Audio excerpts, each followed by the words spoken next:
కోడళ్ళ కొత్త కథల కోసం కోమలి టీవీని సబ్స్క్రైబ్ చేసుకోండి. నోటిఫికేషన్స్ కోసం బెల్ ఐకాన్పై క్లిక్ చేయండి.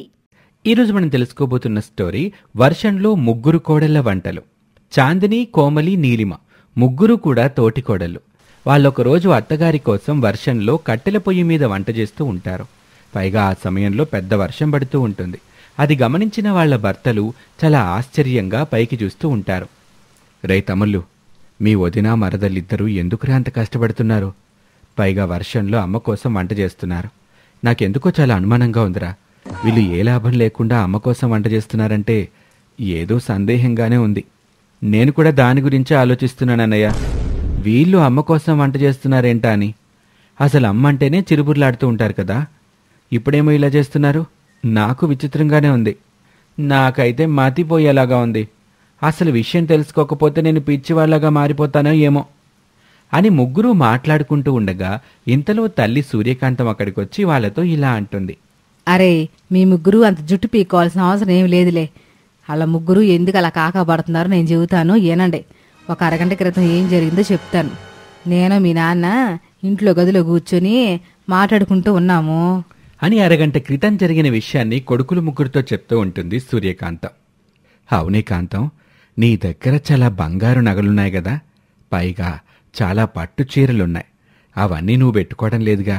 వాటిని సమానంగా నీ కోడలు ముగ్గురికి ఇచ్చేయచ్చుగా. ఇప్పుడు ఎందుకు ఇస్తానండి?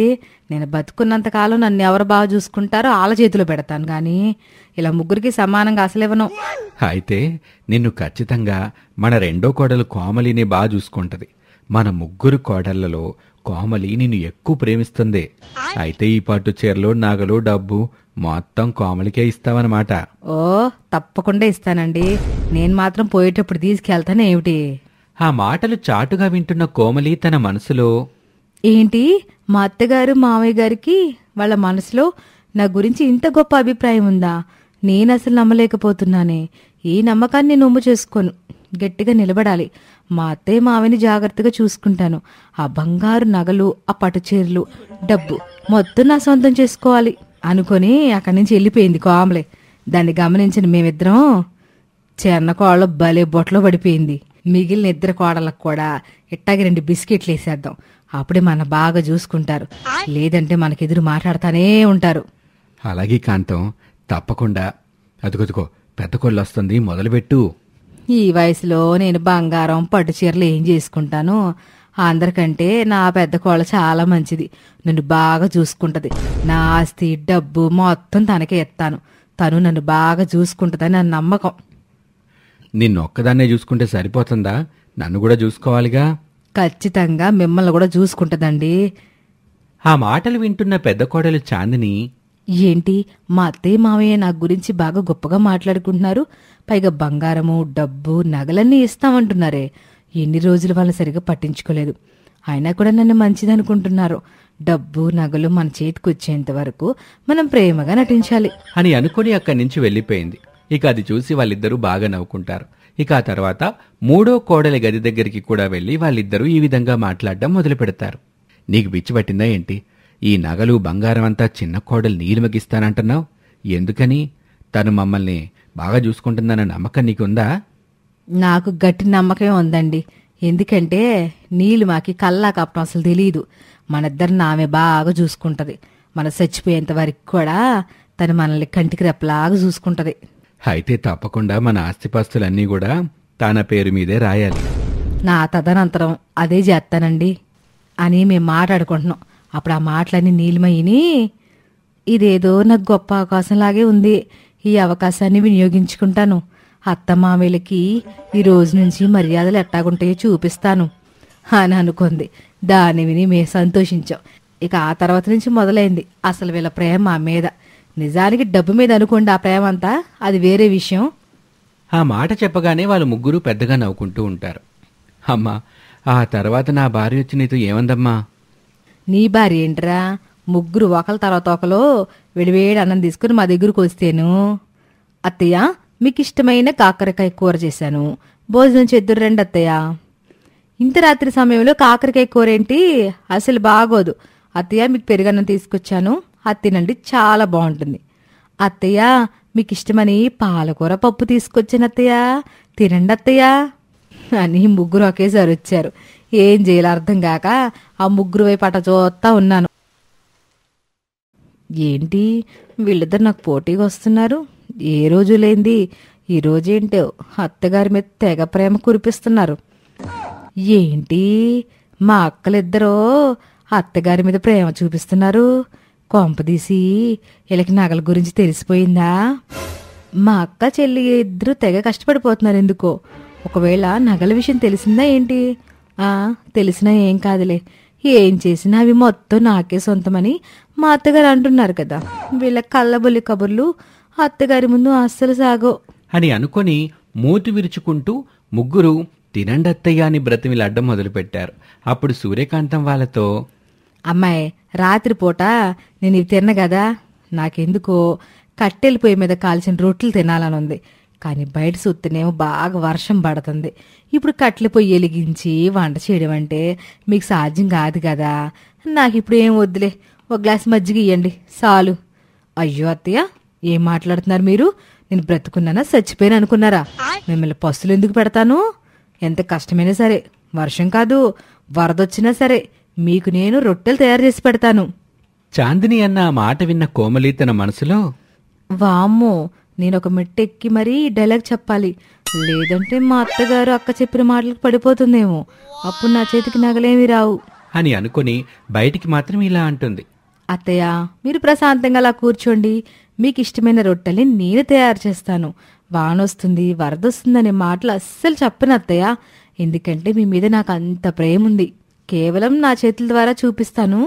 ఒకవేళ అది చెప్పాల్సి వస్తే మాత్రం భూకంపం, ప్రళయం, ఈ ప్రపంచం నాశనం అయిపోతున్నా సరే మిమ్మల్ని మాత్రం పస్తులుండకుండా చూసుకునే బాధ్యత నాది. ఆ మాటలు విని అందరూ ఆశ్చర్యపోతారు. అప్పుడు నీలిమ తన మనసులో, వామ్మో, ఎంత పెద్ద డైలాగ్ చెప్పిందంటే ఖచ్చితంగా అత్తగారు దీనికే పడిపోతారు. ఆ తర్వాత నా పరిస్థితి గోవిందా గోవిందా. ఇప్పుడు నేను చెప్పే డైలాగ్తో మా అత్తగారు నాకు పడిపోవాలి అని మనసులో అనుకున్న నీలిమ అత్తగారితో బయటికి ఇలా అంటుంది. అత్తయ్య, మాటలతో నేను సమయాన్ని వృధా చేయాలని అనుకోవడం లేదు. వెళ్తున్నాను అత్తయ్య. ఇప్పటికే మీకు ఆకలి మండిపోతున్నట్టుంది. మీరు ఆకలితో ఉండడానికి నేను అసలు ఒప్పుకోను. మీ ఆకలి నా ఆకలి లాంటిది. తల్లి ఆకలితో ఉంటే బిడ్డ చూడగలదా? చెప్పండి. మీరు నాకు తల్లి లాంటోళ్ళు అని చెప్పి నీలిమ కూడా అక్కడి నుంచి వెళ్ళిపోతుంది.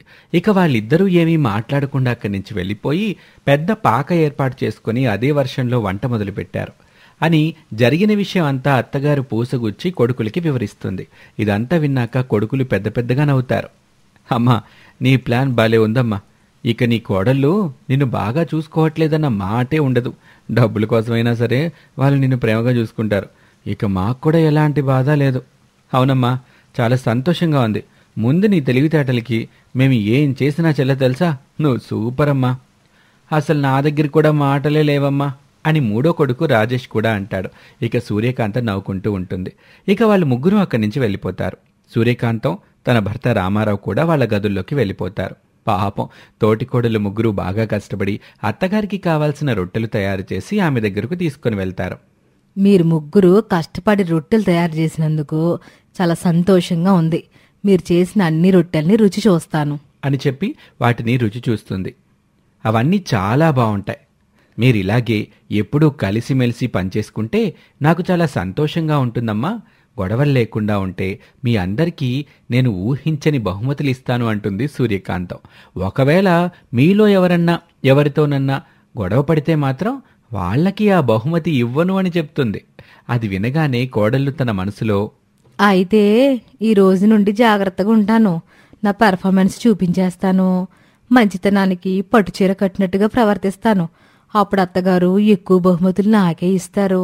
అసలు లేకుండా ఉండడం కంటే ఎంతో కొంత రావడం మంచిది కదా అని నీలిమ తన మనసులో అనుకుంటుంది. ఆ వెంటనే కోమలి కూడా తన మనసులో, నేను పద్ధతికి పట్టుచీర కట్టినట్టుగా నటించి అత్తగారిని బొట్టులో పడేసుకుని ఎక్కువ బహుమతులు కొట్టేస్తాను అని అనుకుంటుంది. చాందిని కూడా, ఎవరిన్ని పన్నాగాలు వేసినా నేను మాత్రం అత్తగారి అడుగులకి మడుగులు ఒతుతూ అత్తగారిని బాగా చూసుకుంటా.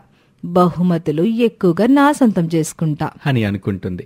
ఒకరితో ఒకరు చాలా సంతోషంగా ఉండటం మొదలు పెడతారు. ఆ రోజు నుంచి ఆ ఇంట్లో ఎలాంటి గొడవలు ఉండవు. అసలు గొడవ అన్న మాటే ఉండదు.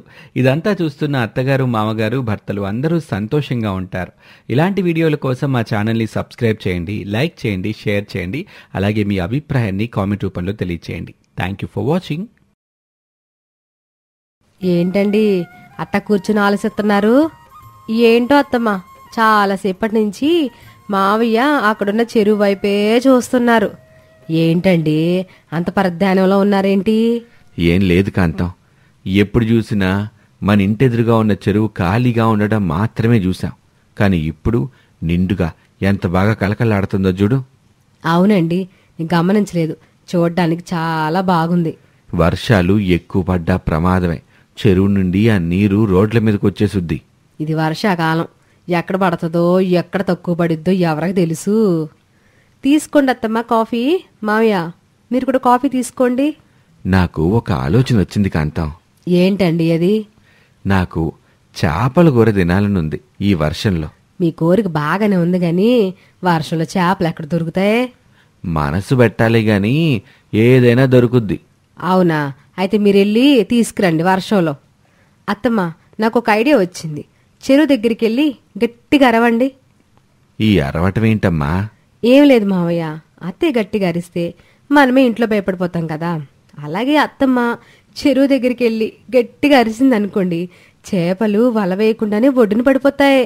కోమలి అన్న మాటలకి రామారావు గట్టిగా నవ్వుతాడు. ఏంటి కోమలే, నా మీద జోకులా? అయ్యో అత్తమ్మ, మీ మీద నేను ఎందుకు జోకులు వేస్తాను చెప్పండి. మీకంత పవర్ ఉందని మీకు తెలియని విషయాన్ని నేను చెప్తున్నా అంతే. అవును కాంతం, చెరువులో నీళ్లు నిండుగా ఉన్నాయిగా, చేపలు ఎక్కువగా ఉంటాయేమో గదా. కొంచెం వర్షం తగ్గగానే కొంతమంది వల్ల పట్టుకొని వచ్చి చేపలు కూడా పట్టుకుంటున్నారు మరి. అవునా?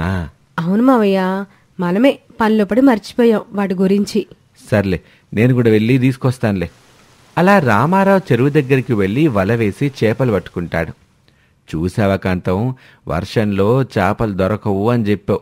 ఎట్టా తీసుకొచ్చానో చూడు. అయితే ఏంటి, ఇప్పుడు మీరు తీసుకొచ్చినందుకు పోలదండ ఏమంటారా? సన్మానాలు ఏమైనా చేయమంటారా? ఏమీ వద్దు గాని అవన్నీ ఖర్చుతో కూడుకున్న పనులు. ఈ చేపలతో రుచికరమైన వంట వండు. కామ్లే, నీకు కూర వండడం వచ్చా?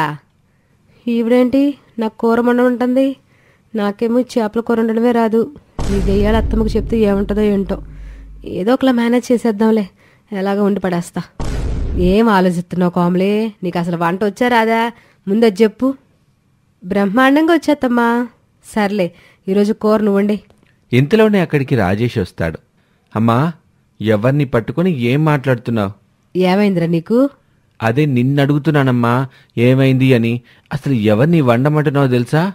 ఈరోజు కోమలి చేసిన వంట గనక మనం తింటే రేపటికే మన ఇంటికి బంధువులు వస్తారు. బంధువులు మన ఇంటికి వస్తారా? ఎందుకు అని సూర్యకాంతం అయోమయంగా అడుగుతుంది. ఎందుక? మనల్ని అందరినీ పరామర్శించడానికి. ఎలాగో కోమలి వంట తింటే మన పరిస్థితి అలాగే ఉంటుంది. అదేంట్రా అట్ట అంటావు? మరి ఎలా అనాలమ్మా? మొన్న మా ఫ్రెండ్స్ ఇంటికి వస్తే టీలో షుగర్ అయిపోయి బ్లీచింగ్ పౌడర్ వేసింది. లక్కీగా వాళ్ళకేం కాలేదు కాబట్టి సమయానికి హాస్పిటల్కి వెళ్ళటం వల్ల బ్రతికిపోయాం. ఈరోజు నా భయం ఏంటంటే ఏ గన్నేరు పప్పు వండి కూరలాగా చేయగలదు. జాగ్రత్త. నేను వంట నేర్చుకున్నానులేండి, బాగానే వండుతాను. నాకు డౌటే. నువ్వు ఆగరా, అది బాగానే వంట చేస్తుంది గాని. అలా కోమలి వంట పూర్తి చేసి అందరినీ భోజనానికి పిలుస్తుంది. ఆహా, వాసనలు అదిరిపోయినాయి. త్వరగా వడ్డించే అమ్మ, తినేస్తాను. సరే మావయ్య. నాకేదో డౌట్గా ఉంది. ముందు ఏమేమి వండావో చెప్పు కోమలి. నువ్వు ఆగరా, వడ్డించుకోమలి. ఆడి మాటలు ఏం పట్టించుకోబాక. సర్లే, నువ్వు ముందు వంట రుచి చూసి అది ఎలా ఉందో చెప్తేనే మేము తింటాం. కోమలి సూర్యకాంతం ప్లేట్లో వడ్డించింది. ఇదేంటి కోమలే, వంటలంటే రకరకాలుగా ఉన్నాయి. కొంచెం ఇటు పేర్లు ఏంటో చెప్పమ్మా. చేపలు ఎక్కువగా ఉన్నాయని చెప్పి కొన్నేమో ఫ్రై చేశాను అత్తమ్మా. కొన్ని చేపలు పులుసు పెట్టాను. కొంచెం వెరైటీగా వంట చేయాలని కొన్ని చేపల్ని మిక్సీ చేసి రసం వండాను. అందరూ కారం వాడి చేపల కూర వండితే నేను మాత్రం బెల్లం పంచదారతో చేపల పులుసు చేశాను. ఇలా వండాలని నీకెలా అనిపించింది కోమలి? అది కూడా చెప్పు. అందరిలో మనం కూడా ఆలోచిస్తే ఎలా అండి? కొంచెం వెరైటీగా ఆలోచించాలి కదా. చూసావమ్మా దీని వేషాలు? దీని పేరు ఇలా ఉంటుంది. నువ్వేమో ఈ కోమలికి వంట చేయమని చెప్పావు. ఇదేమో రేపు మనకి శ్మశానానికి దారి చూపించేలాగా వంట చేసి మన ముందే వడ్డించి పెట్టింది. అమ్మ కోమలి, నాకు సందేహం అమ్మా. సందేహం అని ముందు చెప్పడం ఎందుకు నాన్న? మన జీవితమే పెద్ద సందేహంలా ఉంది ఇప్పుడు. అది కూడా ఆ మహాతల్లిని అడుగు. ఇందులో ఒక పెద్ద చాప ఉంది. ఆ చాప కడుపు నిండుగా గుడ్లుంటాయి. ఆ గుడ్లేం చేసావమ్మా? ఆ గుడ్లతో ఆమ్లెట్ వేశాను మావయ్య. అది కేవలం మీకే వడ్డించాను. చెప్పానా, ఈ కోమలి ఆలోచనలన్నీ ఇలాగే ఉంటాయి. అమ్మా, నీకు ప్రయోగాలు చేయడానికి ఇంకెవరు దొరకలేదనమ్మా? మేమే దొరికామా? వంట రాకపోతే రాదని ధైర్యంగా చెప్పొచ్చుగా. ఎందుకు ఈ ప్రయోగాలన్నీ? అదేంటత్తమ్మా అలా అంటారు? నన్ను మీరే సపోర్ట్ చేయాలి. మీరింకా వంటలు బాగా చేయాలన్న ఆశతో ఉన్నాను. ఎప్పటికైనా నా కోరిక నెరవేరుతుంది. మీ అంత గొప్ప వంట చేసేదానిలాగా నేను తయారవుతాను అత్తమ్మా. ఆ మాటకి రామారావు గట్టిగా నవ్వుతాడు. అమ్మ కోమలి, మీ అత్తమ్మ కూడా పెళ్ళైన కొత్తలో ఇగో ఇట్లాంటి వంటలే చేసేది.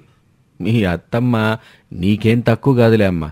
చాలా చాలా వంటల ప్రయోగాలు చేసి చేసి ఇగో ఇప్పటికి నేర్చుకుంది కొంచెం. ఆపుతారా? అందరి దగ్గర పరువు తీయడమే మీ పని. సూర్యకాంత మాటలకి అందరూ నవ్వుకున్నారు.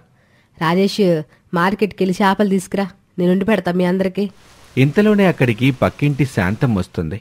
ఏంటి కాంతమ్మా, మీ ఇంటి నుండి వాసనలు గుమ్మగుమ్మలు ఆడిపోతున్నాయి. నా కోడలో రకరకాల వంటలు చేసింది. వాసనలు మాత్రం అదిరిపోతున్నాయి. ఇంకా మేమే తినలేదు. నువ్వు వచ్చావుగా, దా నువ్వు తిను. సరే అమ్మా, నేను మార్కెట్కి వెళ్ళి చేపలు తీసుకొస్తాను. ఈలోగా శాంతమ్మ గారు తింటూ ఉంటారు. ఆవిడికి అవసరం అవుతాయో ఏమో మెడికల్ షాప్ నుంచి టాబ్లెట్లు కూడా తీసుకొస్తానులే. అదేంటి కాంతం, మెడికల్ షాపులు టాబ్లెట్లు అంటున్నా నీ కొడుకు? ఏం లేదులే శాంతమ్మ, మనం ముందే అనారోగ్యం పాలవుతామేమోనని చెప్పి ఆడు టాబ్లెట్లు తీసుకుని వచ్చి ఇంట్లో పెడతానంటున్నాడులే. నువ్వు వెళ్ళరా రాజేషు. ఏంటి కాంతం, వంటలు అదొక రకంగా ఉన్నాయి. కామ్లు తయారు చేసిన వంటల్లే అని ఆ వంటల పేర్లు చెప్పింది సూర్యకాంతం. ఓరి నాయనో, నాకు ఇంకొన్ని రోజులు బ్రతకాలని ఉందమ్మా. కోరు చావు కొని తెచ్చుకున్నట్టుంది మీ ఇంటికి వచ్చాను. ఇదిగో చూడు, నాదే తప్పు. ఇంకెప్పుడు మీ ఇంట్లో అడుగు పెట్టనో అంటూ శాంతమ్మ దడిసిపోయి అక్కడి నుంచి పారిపోయింది. సూర్యకాంతం, కోమలి, రామారావు ముగ్గురు నవ్వుకున్నారు. నన్ను క్షమించండి అత్తమ్మా, ఆ శాంతమ్మ దగ్గర మీ పరువు పోయింది. నీ వంట ఒక మంచి పని చేసిందిలే. ఆ శాంతమ్మ మన ఇంటికి వచ్చి ఎక్కడ విషయాలు అక్కడ, అక్కడ విషయాలు ఎక్కడ చెప్తా ఉంటది. అందరికి తగులు పెడతది. ఆ శాంతమ్మని ఎట్టా ఇంటికి రాకుండా చేద్దామా నేనే ఆలోచన చేస్తున్నా. ఎంతలో సరిగ్గా నీ వంట తిని పారిపోయింది. శాంతమ్మ పీడ పోయింది. సరే అత్తమ్మ, నేను ఇలాంటి వంటలే ప్రయోగం చేస్తూ ఉంటాను మన ఇంట్లో. అమ్మ కామలే, ఇంకెప్పుడు నువ్వు వంట చేయబాకమ్మా, నేనే వంటలు చేసి పెడతాను. కాసేపటికి రాజేష్ తీసుకొచ్చిన చేపల్ని సూర్యకాంతం బాగా వంట చేస్తుంది. ఇక ఇంటిలిపాది కలిసి సూర్యకాంతం తయారు చేసిన ఆ చేపల పులుసుని కమ్మగా తింటారు. ఇది వాళ్ళటి కదా. మరొక ఆసక్తికర కథలో మళ్ళీ కలుద్దాం. నమస్తే.